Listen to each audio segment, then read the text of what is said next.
So hello, my name's Claire. I'm the Learning Officer at the Museum of Somerset. And this is just a little video to help you to understand how to easily and safely object handle so that you and the objects stay nice and safe. So you might have an upcoming school session from the Trust, or you might have an object handling box that you've borrowed, a loans box. But either way, you're likely to have some very exciting original objects and artifacts that you get to really touch and use. But it's really important while we do that they stay safe and you stay safe too. Sometimes we're holding something big and heavy, like this Roman tile. This is a hypercourse tile from Loham. And if we're holding something big and heavy like this, it's really important that we always hold it over the table, because that helps us to make sure that we can't drop it as far. It's less likely to break if we do drop it, but also it keeps our toes nice and safe and stops us from dropping anything on ourselves like that. But sometimes the objects that we might be looking at can be really small.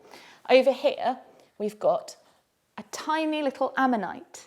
Now, it might only be small, but it's still really important that we hold it with both hands, because that means we're much less likely to drop it. We really wouldn't want this to get lost or broken, because it's a really lovely thing for lots of school children to get to use in the future. Sometimes we might get to hold something pretty exciting. This is a Stone Age axe head, and it's thousands of years old.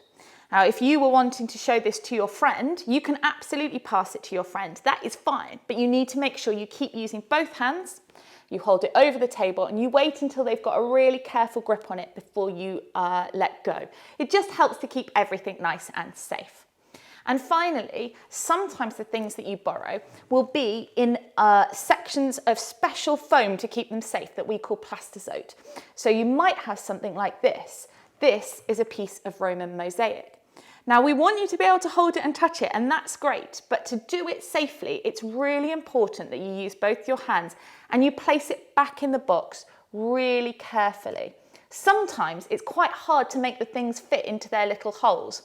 If you're struggling with that, rather than pushing down on it, just place it really carefully and wait for a grown-up to help you, because sometimes things get broken at the bit where you'd think they should be safe.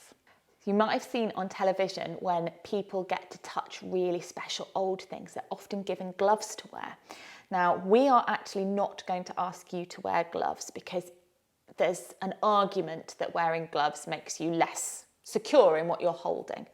You don't need to do that, but we are trusting that you guys have all got super clean hands, and I'm sure that you've all thought about that and made sure they're nice and clean, because sometimes the yucky stickiness on our hands can really damage the objects we touch. So it's really important that you make sure you start with nice, clean hands. So we hope that you really enjoy getting to touch and use these genuine artifacts and fantastic replicas. But if you could please stick to these rules, that will really help to keep you and the objects safe.